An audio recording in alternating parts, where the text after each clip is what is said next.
This time on Inanimate Insanity. Marshmallow asked Paper to play cats, and a bad throw made him turn evil, only for him to turn back to normal shortly afterwards. An insult from Apple led to Marshmallow purposely making a Hey, what's going on? Why would you want there to be no recap? Yeah, me phone, that's the recap. You can't just get rid of it. It's not What? wanted this episode. I thought I was doing a pretty good job. Me Oh my phone, God, stop stop it, it, please. please, Have no please, idea please, what's stop going it, on. stop it, Please, stop it, please, stop it. stop What are you it. doing? No, me phone. What are you doing? Stop! I have a contract. Me phone. No. Blah! So, in honor of our 1-year anniversary, I'm going to make everything just like it was in episode 1. But wasn't it at sub-amateur level? That's the beauty of it. What the heck? Why is my tongue on the top of my mouth? This is hideous. Bo and Apple are gone. This place looks like a giant crayon drawing. Greetings and salutations! What the heck? Didn't the MeToons update change your voice like a year ago? This doesn't make any sense. None of this makes any sense. This is stupid. This is embarrassing. This is Inanimate Insanity!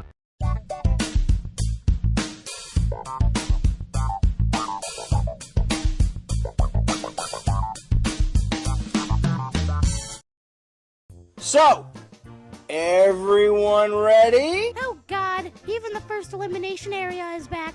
Are you going to make everything suckish like it was back then? Yeah. But everything is so bad. I don't think we could find it in our hearts to handle any more stupidness. Wow! That's just sad. Ow! Hey, you ruined my voice. That's a bad thing? You're all so rude. I even bought a birthday cake for us. Wow, good food. That's new. Well, I'm not sure if I want to give it to you, since you had to be so unthankful. No. Okay, fine. I'll give out the cake. Yes. So, Paper, you won immunity. Here's your cake. Now, for the actual votes. We got 341 votes in total. Marshmallow got 11 votes, so she's safe. OJ is safe with 22 votes, double the amount of Marshmallow. Cool, huh? I got something, oh gosh, I can catch anything. Bo and Taco, you guys are safe too, with 28 and 38 votes. Pickle is safe with 41 votes. Yes. Ow. Bomb and Apple, you two got the most votes. Apple sure looks scared. Fine, I'll change back the filming. What? I have no idea what's going on. Do you ever? Hey! Whoa, where am I? This isn't Narnia. So, Apple, either you or Bomb will be eliminated. Let's reveal the votes.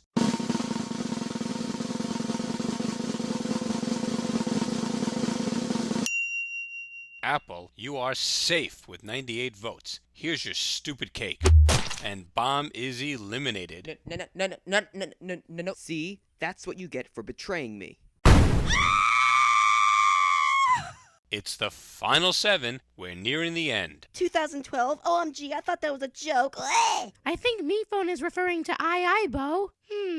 I sounds like a pirate reference. We just had a pirate challenge. What? No, it wasn't a pirate challenge. Well, I sure came out of it as one. Yeah, well, anyway, in honor of the first... Come on, start with the episode 1 crap. Speaking of crap, in the next challenge, we're going back to Crappy Cliff. I'm tired of you idiots.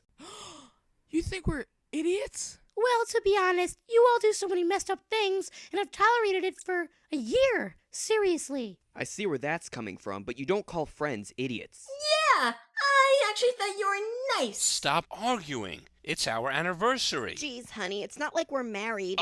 Well, yeah, we're back to the Crappy Cliff. Just land into the safe zone just like episode 1, but it's also a diving contest. You must do a cool dive and land into the safe zone to qualify, and the best dive wins immunity. So let's go, get in single file line.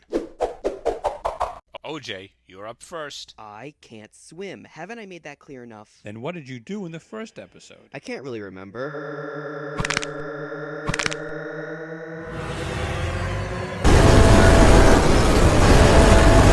I think I just stood around and didn't interact with anything. Well, it looks like I'm screwed. Actually, you're not. Wait, what? I'm introducing a new thing with the merge. If someone wins a challenge, they get a tool to help them in the next one. Paper, you won the last challenge, So here's a waterproof bag that you can put yourself in. And it would also shield you from the feces. Yay! Wait, what's feces again? Well, here goes nothing. Maybe if I throw this rock, I can hit Marshmallow off the cliff. She'll be done for sure. Huh? Next is Marshmallow. Okay, I can do this.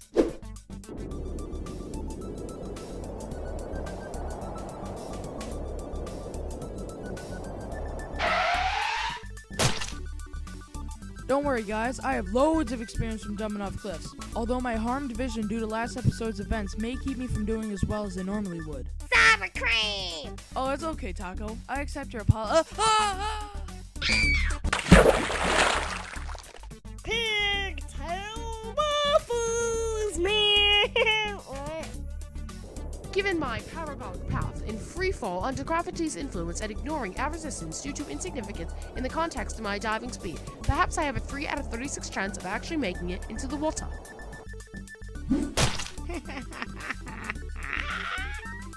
Alright, with my protection, I'm sure I'll do great. I hate the world! Huh? What happened? Apple, you're next. How am I supposed to dive? Just push off from the ground. Yay, I want to try.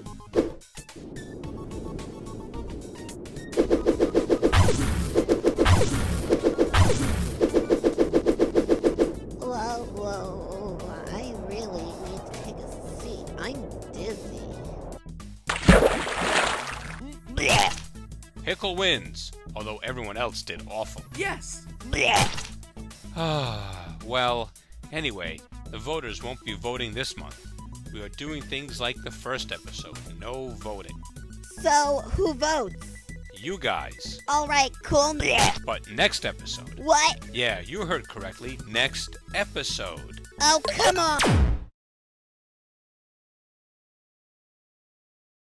Oh, why do we have to jump into this feces? I still don't know what feces is, but at least my plastic bag protects me from whatever it is. Why do you have to do that? Sorry, I'm just a little tired of all these challenges. Sour cream! That still doesn't make sense.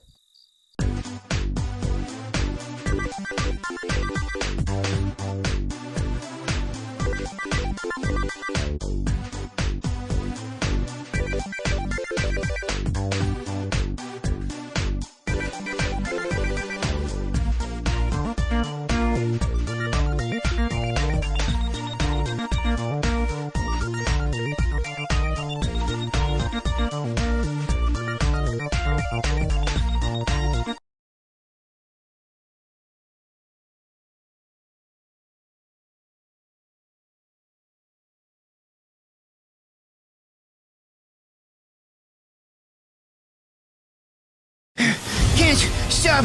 Gotta keep moving. It'll be on me any second. I gotta find a door. Gotta find a door.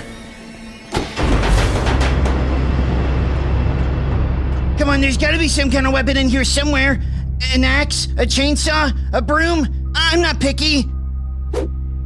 A VHS tape. That's seriously the only thing I can interact with. Well, maybe it's some kind of super secret message full of clues that can lead me out of here.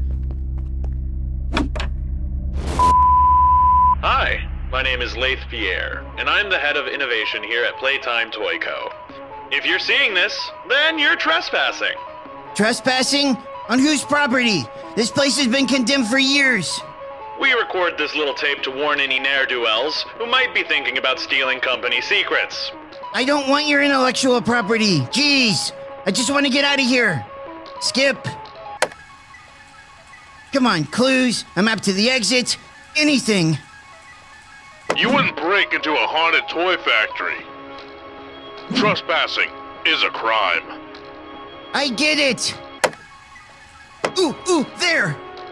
If anyone's listening to this, please help us.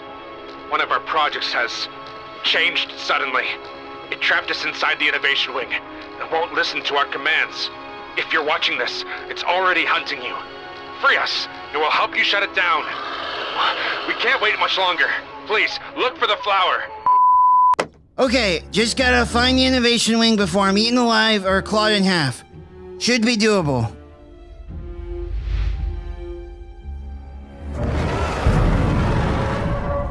Just gotta be careful.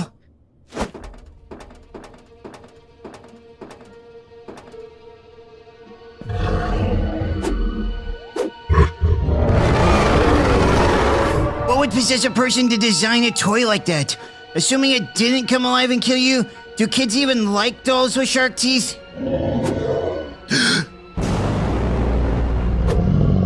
Wherever he went, he'll be busy for a while, right? Yeah, doing demon toy stuff, or whatever. Real welcoming, alright. Now where's the innovation wing?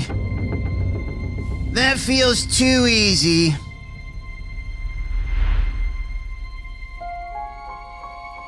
Of course.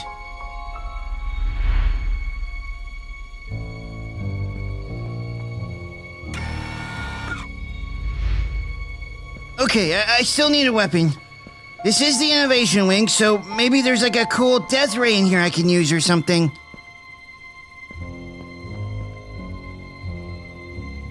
What is this thing? Am I supposed to pet the monster to death? Guess I'll have to get creative.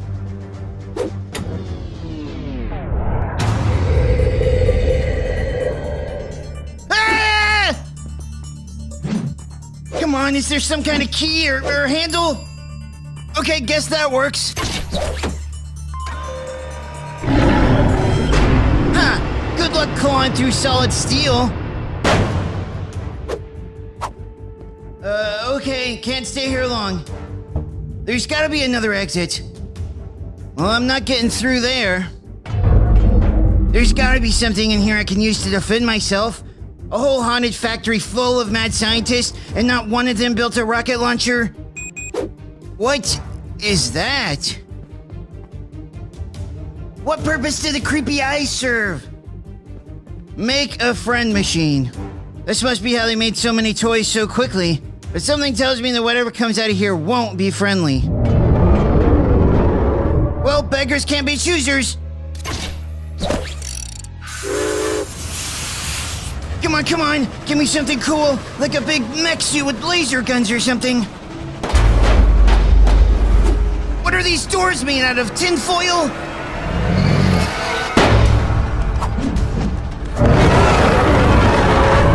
I shouldn't have said anything. Look, we can discuss this, right? Eating me alive can't be a good look for the Playtime Company. What is taking so long? Stop, please, for God's sakes, Huggy Wuggy. Think about your brand image. That's right. If you eat me now, this place will get condemned forever, and you'll never get to play with anyone ever again. Ha! It's done! Huggy Wuggy, prepare to meet your match.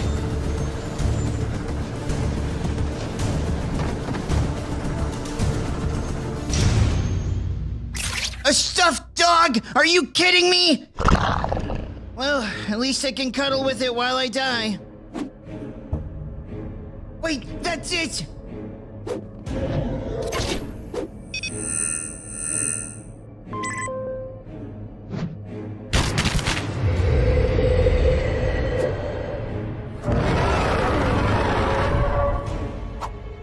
Okay, plan B.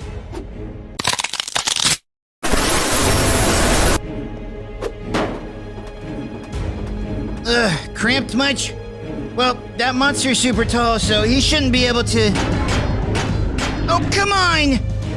No! I don't hear the monster anymore. Maybe what I said finally got to him. After all, growth isn't linear. As long as he's making progress overall, I'll call that a win. Ah! Wait, there's a way out! Ah! Is that... light? Does this lead outside? Screw you, trap toy makers! I'm home free! Home free!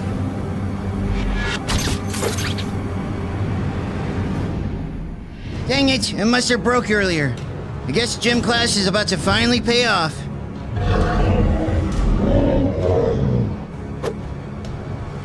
No! Phew. Yes, I did it! Now I'm free to, wander around a haunted factory forever. No, think. What did the toy maker say? Find the flower. Okay, that's barely a flower. Corporate art is the worst. But I guess it's what I got. I guess things can't possibly get worse. Here goes nothing. What is this place?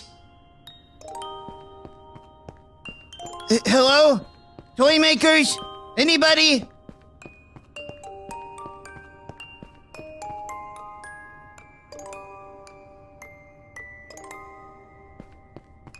Ha! I bet this doll comes alive if I open the cage, huh? Oldest trick in the book. What, do they think I'm an idiot? Or maybe that's what the psychos in charge expect me to do. And the doll comes alive if I don't open the cage. I'm not falling for your mind games. You opened my case. No!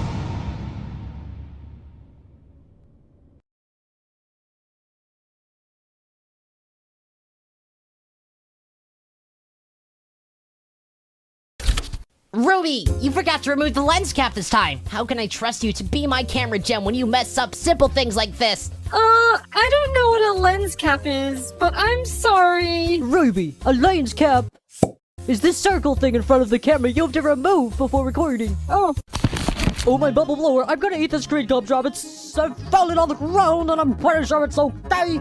Go. Hey, Ruby, I hate to be too inquisitive, but if you don't know what a lens cap is there a chance you've been recording all these video diaries with the lens cap still on? Maybe? I mean, I don't know. The world is a pretty strange place, and anything can happen. So that's why nobody has been watching our diary. It's just been a black screen all this time. Oh, my tree, all these years of documenting reduced to shavings! This is terrible. I don't feel bad. Bubble, how can you not feel bad? 3 years of our work has just vanished in an instant. Well, I'm so used to my entire life disappearing in an instant that it doesn't really affect me anymore.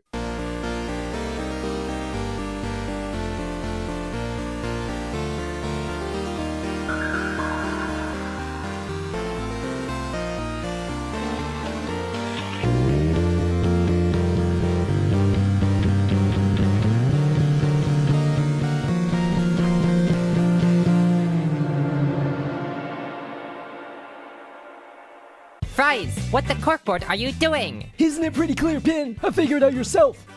Nothing's poking out at me. Do you see what I have to deal with? This is the last fry. All the others have either rotten away, gotten burned by fiery, or were eaten by gelatin. So if I want to stay alive in this hostile Yoil environment, which I kind of want to do, then I'd better get to work at growing potatoes. Ooh, so you're gardening. How cute! Whoa! Bummy, what are you doing here? I haven't heard you say anything in a long time. How many lines do you have in this episode again? 2! Huh. I need help loosening the soil, and this hoe isn't even really helping. Do you think you can help me out a bit? What? Fries, what do you mean? Oh, you know... Our diary followers have no idea what's happened to us in the last 3 years. Oh, Oil, it's no big deal. Hoi hoi! They have no clue who was eliminated in PFDIA 6. What happened? Oh, I see. It was Puffball with 1,455 dislikes. Wait, Ruby, where do you get those results? It's a secret. You'll never know. Oh, give me that. Well, why don't you come and get it, Pants Post? Ruby, stop it. This is dangerous. Ah! Oh, hey, Fiery. Ruby, now you've done it. Whoa! Pull me up! Oh, great, not again. Okay, everybody, sprint down the oil needy and catch Pencil before she hits the ground! I know a faster way! No, Ruby, you'll die!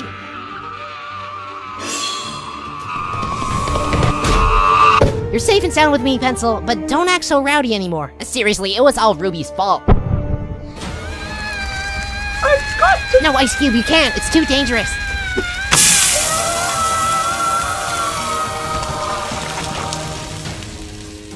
Wow, Wow, that was selfless. Well, now we gotta recover Bubble and Ice Cube from the hand-powered recovery center. Don't forget Ruby. Wait, how did whatever, it figures. Sorry for annoying you earlier, Fries, but I must say, I'm glad you're growing potatoes. I've missed their taste ever since we moved to Yo-Yo Land, since they don't grow here.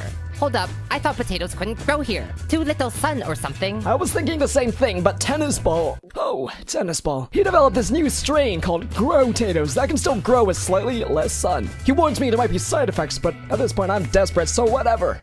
Ooh, Grow-Tatoes? Sounds delicious. Oh, Listen, I don't know what your point is, but these Grow-Tatoes, they are not for eating, they're for me. Sorry, why is making friends so hard? Hey guys! Whoa, Pin! You lost your color too? Just like me. What are you talking about, Nickel? You've always been gray. Anyway, Golf Ball told me she could extract the red pigment from my body and reshape it into my new limbs, since they have the same chemical structure. Isn't Golf Ball the best? She always knows how to solve everything. I don't know how to solve like anything, so I'm glad we're finally going to be able to learn from other scientific endeavors.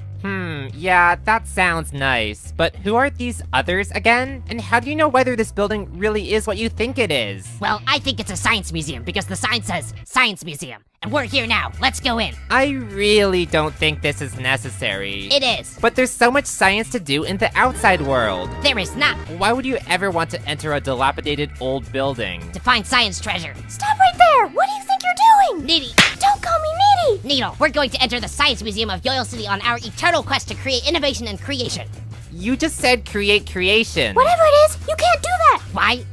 It's secret, but it's because of Free Smart. Needle, why don't you just go slap a few strangers for me? Tell you what, they probably called you needy behind your back. Come on, TB.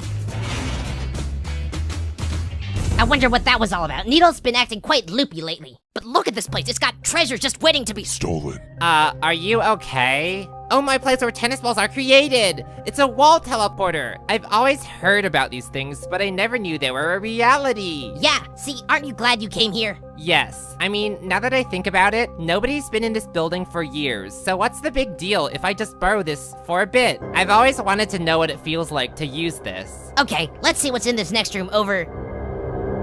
Where are you, Bozo? You need punishment. You can't hide forever, Bozo.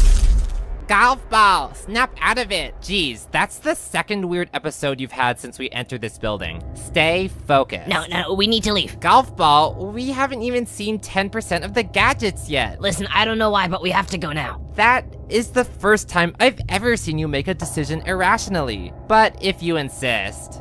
Hey, Pin, what you got going on here? Trying to make friends with Fries. He's growing Grow-Tatoes. Ooh, Grow-Tatoes? TB told me those things are gonna taste delicious!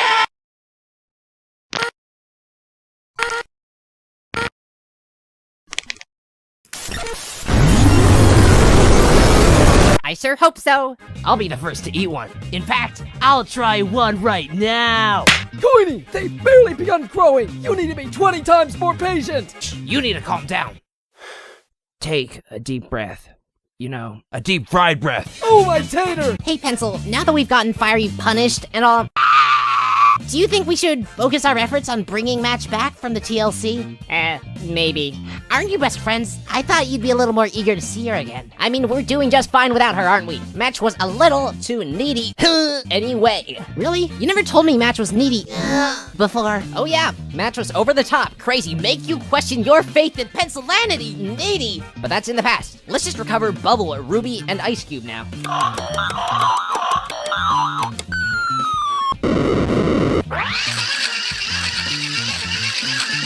Yoy! Yay!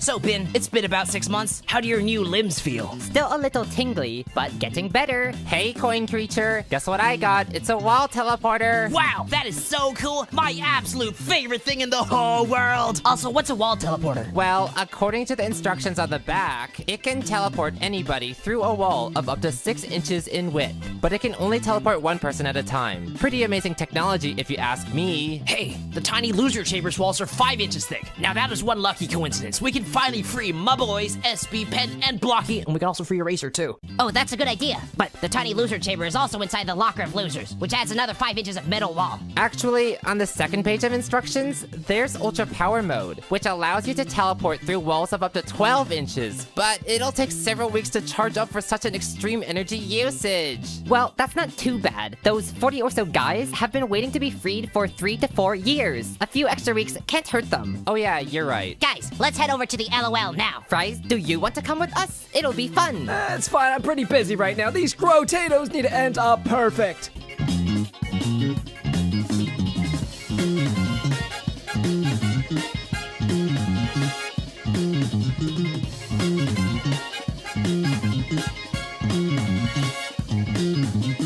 Okay, so the plan is to shoot this thingamadoodle into the tiny loser chamber to pull somebody out, wait a month or two, and then repeat the process. Sound good? Yeah. But how do we choose who to save first? Well, obviously you bring Snowball out first. He's a great guy, and he doesn't deserve to be in that prison any longer. Are you kidding me?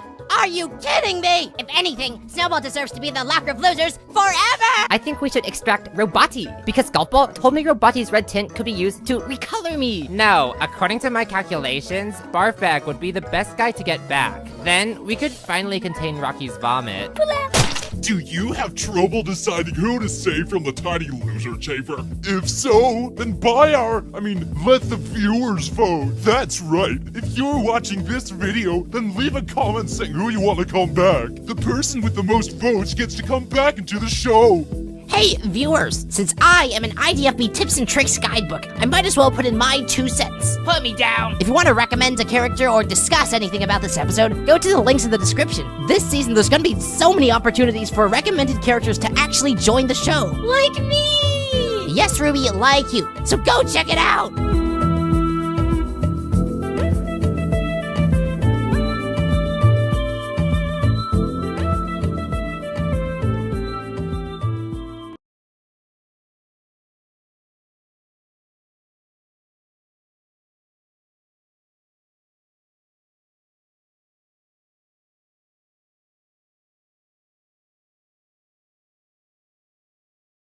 Now for the moment you've all been waiting for.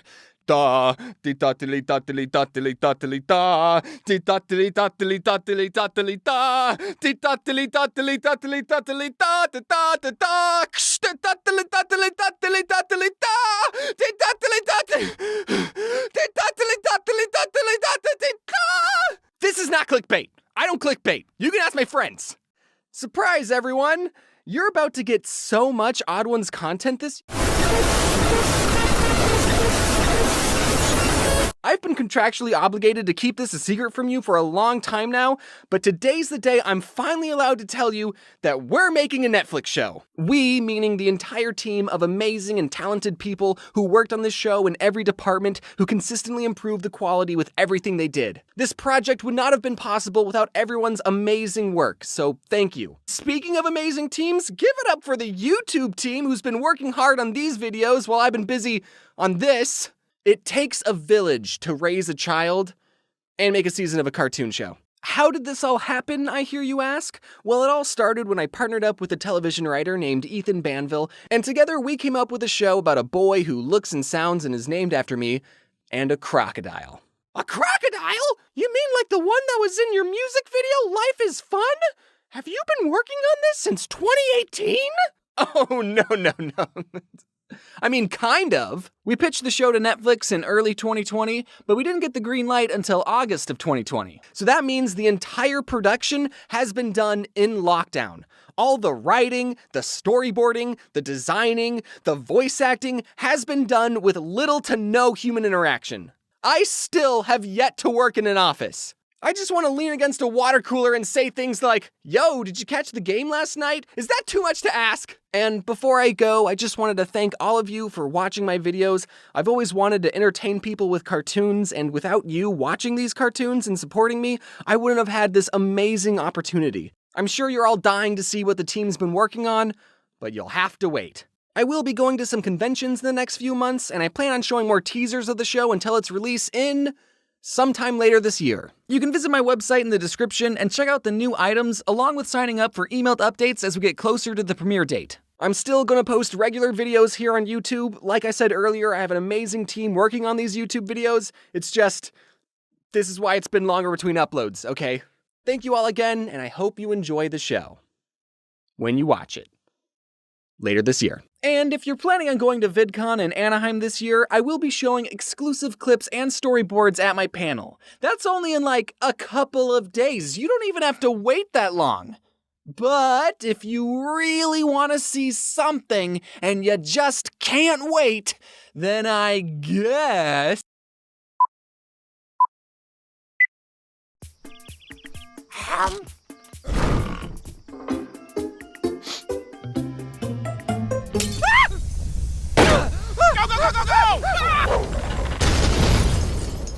See, everything worked out. Oh, I wanna be a ladder!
for coming in, Freddy. I heard you got some new eyes recently. Just want to check to make sure that they're all functioning before we send you back out there on the stage. Tell me, what do you see here? That is my friend Bonnie.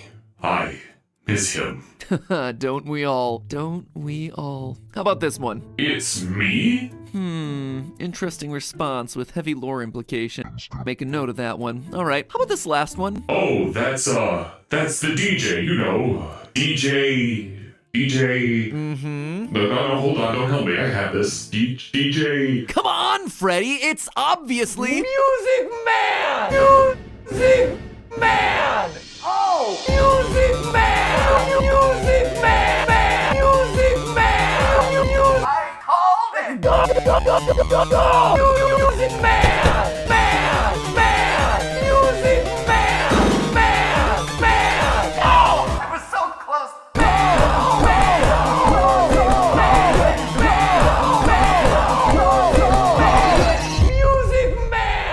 Hello, Internet! Welcome to Game Theory, where the only thing that slaps harder than our remixes is you slapping that subscribe button. A huge thank you to Doofix from the Game Theory subreddit for helping that meme achieve its true final form, and for letting me use it as a part of this video. As I write this, his masterpiece only has 400 views, so let's blow that channel up. Link is in the top line of the description. You know what to say. Fill up those comments. Let me hear ya. Music Man! As the man said in the song, let's go! Let's go! Go! Go! Say what you will about Security Breach, and there's certainly a lot you can say about Security Breach. The fact that it launched this weird, unseen animatronic from Pizzeria Simulator into meme lord status is perhaps its greatest accomplishment. And speaking of other unseen animatronics, today's episode is actually a pair of mini-theories all about two animatronics that are notably absent from this newest game. Characters that have been with us since the very beginning of the franchise, but whose 80s shoulder pads apparently weren't big enough for the final cut. And in a game that throws so much Freddy spaghetti against a lore wall to see what sticks, what gets excluded from the game is almost as interesting as what made the final cut. So what are the mysteries surrounding these two animatronics? Can we solve the mysteries? And what do the solutions tell us about the lore of this new game? That, my loyal theorists, is what we aim to answer today. Missing animatronic number 1, Glamrock Bonnie. We all thought it was strange when the trailers first dropped and we saw our favorite animatronics in their new 80s getup. Freddy, Chica, Foxy, kind of, and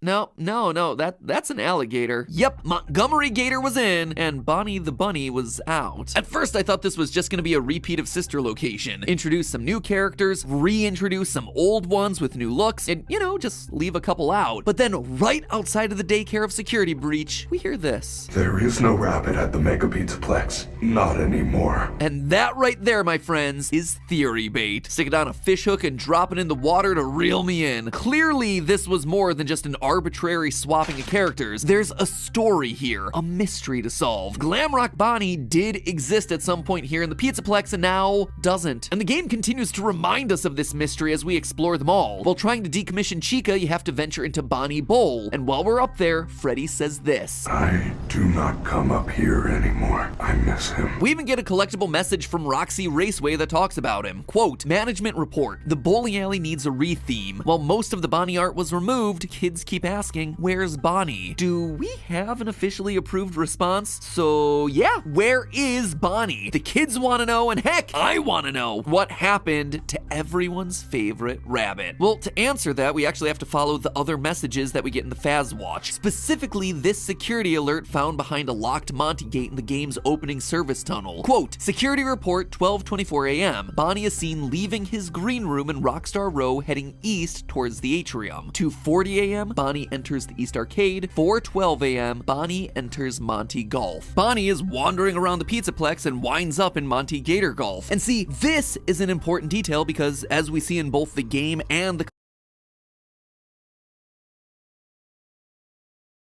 collectible messages, Monty has a bit of a mean streak going on. He likes breaking things. He also has a bit of an ego. I don't know if you noticed, but the animatronics in this game are unusually human compared to the ones that we've seen previously. They have personality, emotions. We see Roxy crying in her room because we've managed to escape her. We should have found him by now. It's not fair. I'm not a loser. Chica is just hungry all the time, and Monty wants to be the star. He's looking for a way to rise to the role of leader of the band, Singer in the Spotlight. We know this thanks to hole number 9 of the Gator Golf minigame. Monty is center stage and Freddy is left out in the dumpster. So when bass player Bonnie comes rolling into his domain late at night, Monty sees this as his opportunity to take him out and become the bass player himself. This is all fairly straightforward just from reading those collectible messages, but it does leave me wondering why. Why did Bonnie go to Monty Golf in the first place? Well, what if someone led Bonnie there so he would get destroyed? Monty would get what he wants, a more prominent role in the band, and Bonnie would be quietly decommissioned and turned to scrap. Scrap that could then be used to help rebuild another rabbit that we're all familiar with. One that's hiding out in the basement. Good old Burn Trap Afton. You want to know where Glamrock Bonnie is? Right there, right in front of your face. Burn Trap's body is Glamrock Bonnie's body. And I'm not just saying that because they're both rabbits, there's actually a couple more clues that pointed me in this direction. If we turn back to when we last saw Afton in the form of Scrap Trap during Pizzeria Simulator and Ultimate Custom Night, there were some interesting design details. Namely the fact that we can see a lot of bone underneath the suit. A lot of bone. On top of his skull, his jaw, around the eyes here, even the collarbone you can make out in his jump scare. But here in Security Breach, Afton has basically got a whole new body. As Scrap Trap, he was made primarily of bone and muscle, but now he's almost entirely animatronic, with the exception of the weird fleshy tendons that entangle the endoskeleton, as well as the skull, which now appears to be melted into the rabbit face. But we see loads of endoskeletons throughout Security Breach. We even hear Vanessa saying that they could just put old casings onto new endos if they need to. Monty will run the shows until Parts and Service can slap your casing on a new endo. So why then am I so sure that Burn Trap uses Bonnie's endo when they could have used any other endoskeleton? It all comes down to the hands. They make a big point in the trailers to reveal this mechanical hand with claws at the end of its fingers, and they put emphasis on it again during Afton's ending when his hand reaches outside the recharge station. On both occasions, the focus is on Afton's left hand, a hand that was completely missing from Scrap Trap in both FNAF 6 and Ultimate Custom Night. I mean, technically he was missing that entire left arm, but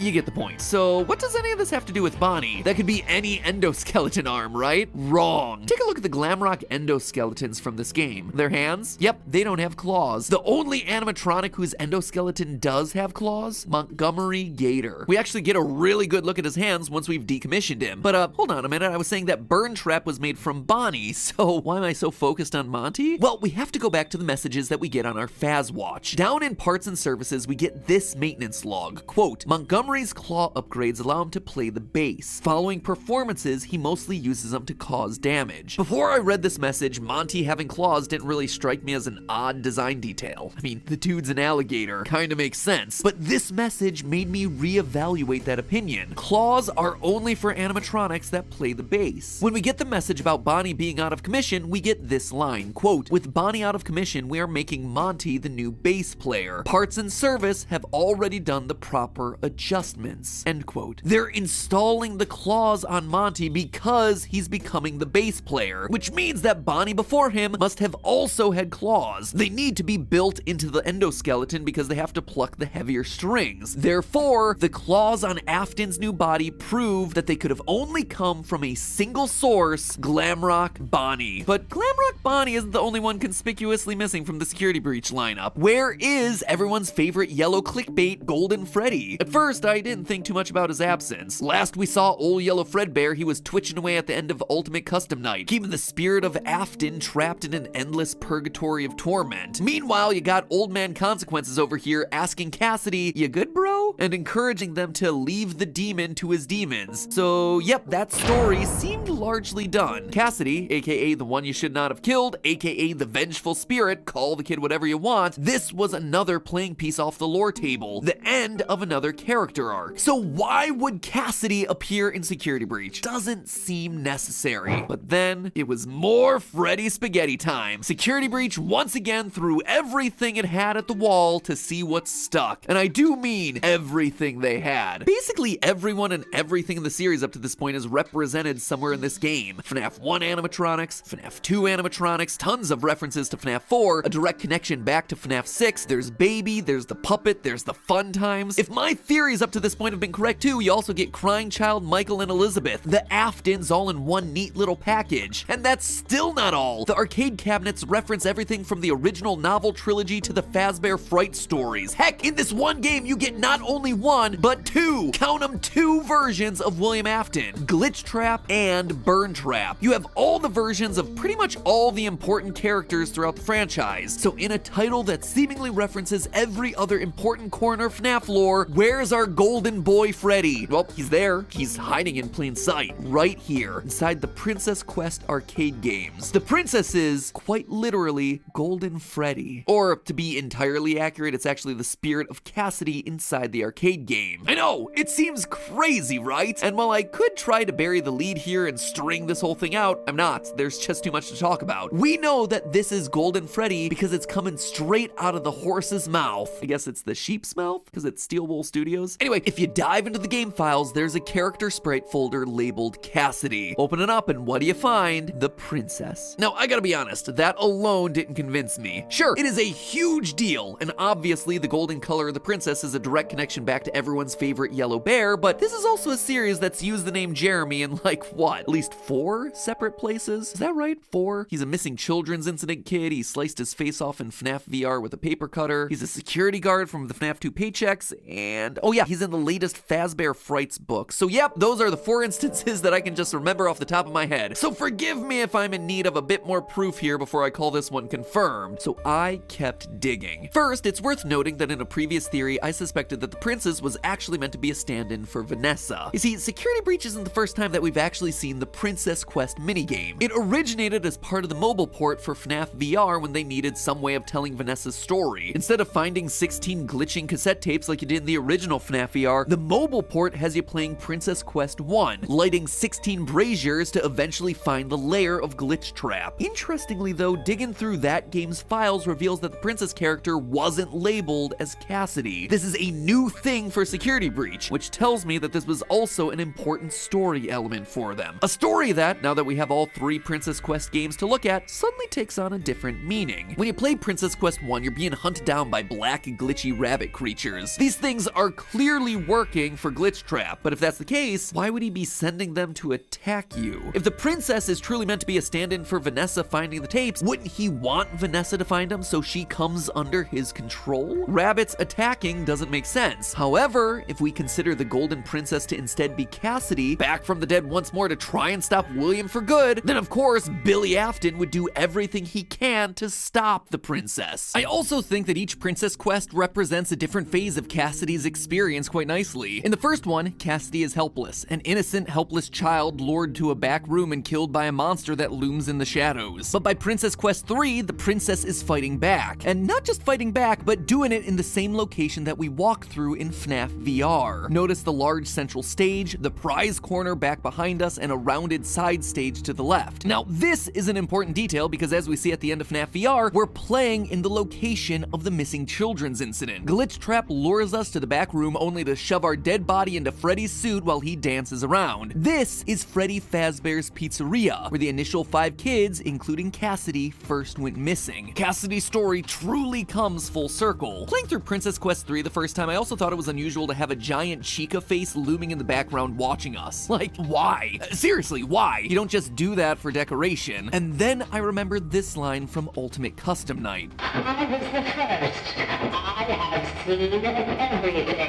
I was the first. I have seen everything. This means that Susie, the spirit inside of Chica, saw the deaths of everyone else, meaning that she was probably watching as Cassidy was killed. Hence why she, of all the characters, would be the one watching us in this moment. So the file name matches, the color matches, the narrative arc makes sense as we revisit important locations from Cassidy's past, but that's not all. Elsewhere in the files, there's another piece of glitch text, similar to the text that we originally saw when you approach Glitch Trap in Princess Quest 1, but this time it's much shorter. It'd be hard to decipher if we hadn't just decoded Afton's text before, but we did, and using that code, we're able to translate these dots as "it's me," the iconic phrase that we've seen every time Golden Freddy has been present throughout the series. Last but not least, Cassidy being here just makes sense with the story. Whenever there's William, Cassidy is close behind, hence the whole vengeful part of Vengeful Spirit. This is something that we actually see in the Fazbear Frights books, specifically the story The Man in Room 12 1280. In this story, we get a ruined, burned William Afton dying on a bed, haunted by an angry spirit named Andrew with curly black hair wearing an alligator mask. This very clearly is meant to be the book stand-in for Cassidy. In a previous story, Andrew outright says, quote, "I do remember wanting to get back at someone who hurt me. I think I attached myself to him. I got into his soul, made sure he couldn't move on when he should have died. I remember I wanted him to suffer the way he made me suffer." Basically, the two are inseparable. Andrew grafted himself onto Afton, and now their souls are mixed. So consider this. Glitch Trap was created when a bunch of circuit boards were scanned into a system to create a video game. They sent us that stuff in the first place with no explanation. It was just junk.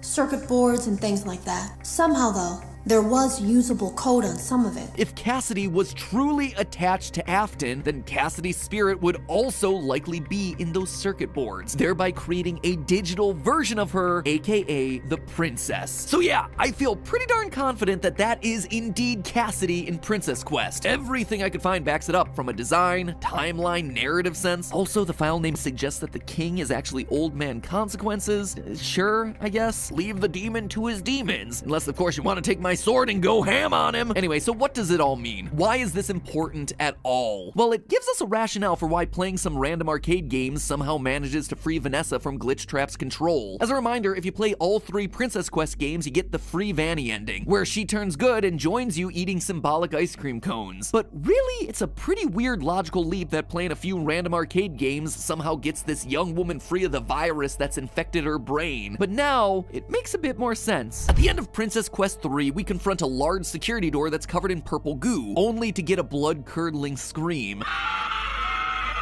That goo tells us that it's Glitch Trap behind the door. It even has a glowing set of eyes on the left-hand side, which, if you squint, kinda looks like a rabbit head. This kind of goo wasn't present in the identical door within Help Wanted, implying that he is now in control. So when Cassidy unlocks the door and goes in, the digital scream that we hear from the other side is Glitch Trap dying, crying out as Cassidy delivers the killing blow and maybe, hopefully, finally, putting both of their souls to rest. Security Breach to me has been this story about endings. Throughout all of my Security Breach theories thus far, we focused heavily on the idea of characters coming full circle, giving closure to them and ending their parts within the FNAF storyline. The crying child and the missing children got their closure back in FNAF 3's Happiest Day. Henry and the puppet got their closure in the FNAF 6 ending. If I'm right about my theories, then the rebuilt Afton kids get their closure on the hillside eating ice cream here in Security Breach. And now Cassidy. While all the other dead kids of the series have been able to move on, Cassidy has always remained, always trying to chase Afton down, torturing him in purgatory for what he's done, so driven by anger and revenge that she couldn't let go. So this feels like a great ending to this chapter of the series. Finally, Cassidy gets to join the others and rest, putting aside their agony and putting an end to the Golden Freddy arc, and hopefully to Afton's arc as well. But there's still one more that's incomplete. One more series of secrets in this game that we haven't talked about yet. Tune in next FNAF episode as we wrap up our coverage for Security Breach by talking about the most controversial and frustrating part of it, the retro CDs, the mysterious Patient 46, and what all of that has to do with the theories that we've covered so far. So bite of 87 that subscribe button to ensure that you don't miss it. And as always, remember, it's just a theory. A game theory. Thanks for watching.